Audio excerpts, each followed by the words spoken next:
Vamos trazer agora o debate aqui para o nosso quintal e falar da operação da Polícia Federal, uma nova operação em endereços ligados ao banqueiro Daniel Vorcaro.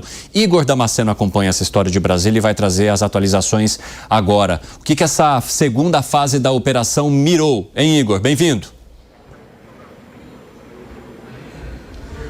Olá, Evandro. Boa tarde a você. Boa tarde também a todos que nos acompanham. Pois é, segunda fase da Operação Compliance Zero cumpriu 42 mandados de busca e apreensão em endereços ligados ao banqueiro Daniel Vorcaro, dono do Banco Master. Os mandados foram cumpridos pela Polícia Federal em cidades como São Paulo, além de estados como Bahia, Rio de Janeiro e Minas Gerais. A nova fase da operação foi deflagrada a mando do ministro Dias Toffoli, que é o relator desse caso no Supremo Tribunal Federal. De acordo com as investigações da PF, há indícios de que parte dos recursos, parte dos bens de Daniel Vorcaro, adquiridos supostamente por causa de um crime contra o sistema financeiro nacional, estaria sendo repassado para familiares. Por isso, o cunhado, a irmã, o pai, o primo, todos eles foram alvos de mandados de busca e apreensão da Polícia Federal,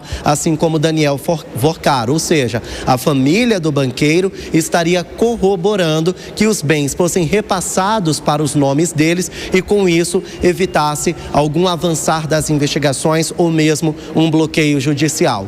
Não deu certo, o ministro Dias Toffoli determinou o bloqueio de quase 6 bilhões de reais, um montante ligado a Daniel Vorcaro e que estaria sendo engordado, a conta bancária dele estaria um pouco mais gorda, justamente por causa desse suposto crime contra o sistema financeiro nacional. O dono do Banco Master teria expedido falsas cartas de crédito na ordem de 12 bilhões de reais e isso aplicaria então uma fraude com um enriquecimento ilícito como consequência. Por isso, os familiares de Daniel Vorcaro também foram alvo dessa operação no dia de hoje. Durante as diligências, a Polícia Federal apreendeu documentos, equipamentos eletrônicos e itens de luxo, como por exemplo um relógio de marca avaliado em quase 1 milhão de reais.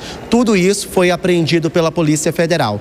A polícia também interceptou um investidor que estaria ligado no esquema, ele estaria ali no aeroporto representando risco de fuga e foi então interceptado pela Polícia Federal. Então é uma nova fase da Operação Compliance Zero que, para ter um avançar nas investigações, foi necessário então apreender esses bens para constatar se de fato os familiares de Daniel Vorcaro estariam ajudando a proteger o patrimônio adquirido por meio dessa fraude contra o sistema financeiro nacional. Evandro. Agora, o Igor, o ministro que foi relator, que é relator desse caso e que autorizou a operação da Polícia Federal, Dias Toffoli, criticou a atuação da Polícia Federal. Por quê? Pois é, essa situação, essa polêmica envolvendo o ministro Dias Toffoli e a Polícia Federal deu o que falar. Por quê? Vamos fazer um contexto primeiro. No dia 5 de janeiro, o ministro avisou à Polícia Federal que era para ela se organizar, criar ali uma organização para deflagrar a segunda fase da Operação Compliance Zero.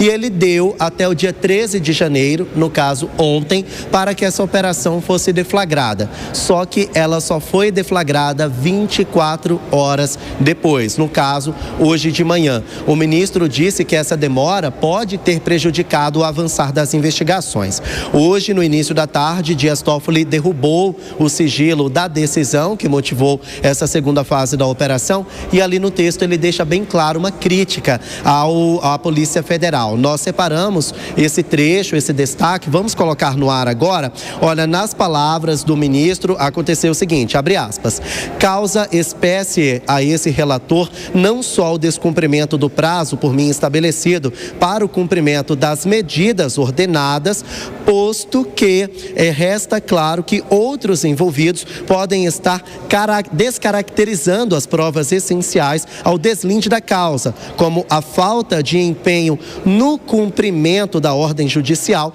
para a qual a Polícia Federal teve vários dias para o planejamento e preparação, o que poderá resultar em prejuízo e ineficácia das diligências, das providências ordenadas, fecha aspas. Então, está aí a crítica do ministro Dias Toffoli em relação a essa demora da Polícia Federal para deflagrar a segunda fase. Segundo ele, alguns dos envolvidos podem ter obstruído provas, escondido alguma coisa, e isso pode atrapalhar as investigações. Nós também temos uma nota da defesa de Daniel Vorcaro, negando que ele estaria ali tentando esconder o patrimônio supostamente adquirido com a fraude. Vamos colocar no ar. A defesa diz o seguinte: Daniel Vorcaro informa que tomou conhecimento da medida de busca e apreensão e reafirma que o senhor Vorcaro tem colaborado integral e continuamente com as autoridades competentes. Diz ainda que ele permanece à disposição para prestar esclarecimentos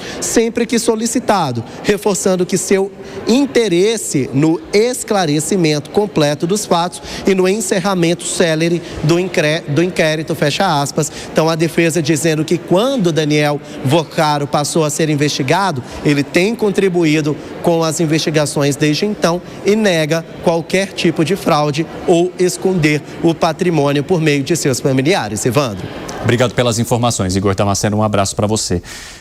Esses detalhes todos, eles começam a deixar a gente ainda mais intrigado em todo esse caso relacionado ao Banco Master. Primeiro, pelo fato de o Banco Central estar sendo tão, digamos, avaliado, investigado, fiscalizado, ao determinar que houvesse, esqueci a palavra agora, a diluição do banco, a liquidação.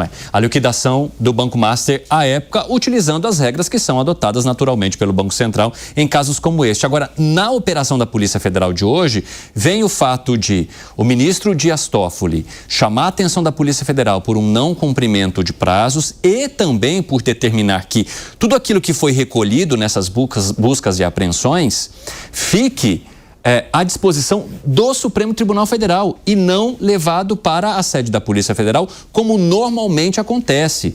Não é usual que, no caso de operações como esta, que tudo aquilo que é apreendido, os materiais, as provas, celulares, veículos, enfim, tudo isso seja levado para o Supremo Tribunal Federal. Normalmente fica à disposição da polícia. E é mais um capítulo dessa novela bastante nebulosa, né, Piperno?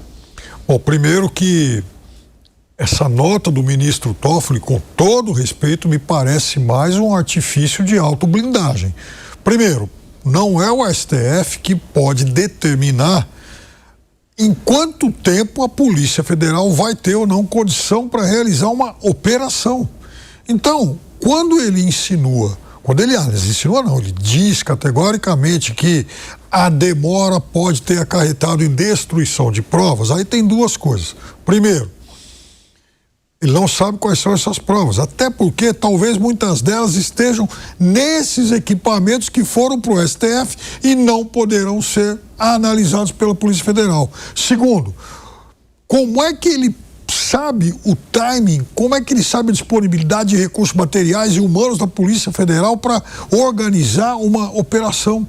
Então, quem sabe disso é a Polícia Federal. Ela que vai falar, bom, eu tenho condição de fazer hoje, ou então eu tenho condição de fazer daqui uma semana. Porque não é assim, do nada. A Polícia Federal, ela tem que averiguar os indícios que ela consegue colher, para daí acabar realizando ou não essas operações. Agora, veja, eu também li hoje, eu não sou, obviamente, um especialista em tecnologia, que alguns dos equipamentos apreendidos, especialmente os celulares, eles têm lá uma ferramenta, um recurso, que permite que alguns conteúdos sejam destruídos se não forem acessados em um determinado tempo, determinado período, um período curto. Então, é como se eu pegasse o meu celular, fizesse uma ligação agora, e se alguém abrir daqui a pouquinho, ele vai conseguir rastrear. Muito bem. Mas há um recurso que, com o tempo, ele consegue apagar esse tipo de rastreamento. Então, se a Polícia Federal não conseguir fazer as perícias rapidamente, não vai adiantar nada recuperar esse aparelho daqui uma semana, um mês. O Acácio Miranda, eu quero muito te ouvir nesse caso, porque a gente está falando de, digamos, situações bastante diferentes do que a gente costuma acompanhar em operações comuns que já aconteceram inúmeras vezes aqui no Brasil. Esse processo é, desde a sua origem, muito diferente daquilo que nós estamos acostumados.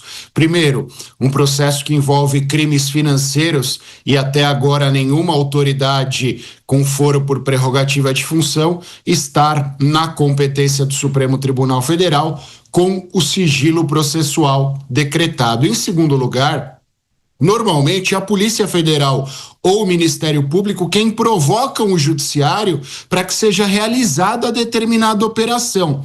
Neste contexto, há, pelo que se sabe e pelo que se diz, afinal o processo é sigiloso, que a Polícia Federal fez a provocação e, apesar da provocação da Polícia Federal, ou com base na provocação da Polícia Federal, o ministro determinou o cumprimento do mandado, mas depois de cumprido o mandado no dia de hoje, há este puxão de orelha por parte do ministro, que também é fora do contexto. É algo que eu confesso a vocês, nunca tinha visto até aqui. Até porque o Supremo não tem braços, não tem técnicos suficientes para fazer a depuração de todas essas provas. É a Polícia Federal quem tem especialidade para isso e quem tem técnicos aptos para isso. E por fim, há toda uma complexidade que nós mencionamos até aqui, que um dos investigados estava fugindo, foi encontrada uma pequena quantidade de dinheiro que não condiz com o volume dos crimes perpetrados, então há pelo menos cheiro de vazamento em tudo isso. A impressão que essa operação vazou antes da sua execução. Agora, quem vazou essa operação, existem centenas de possibilidades.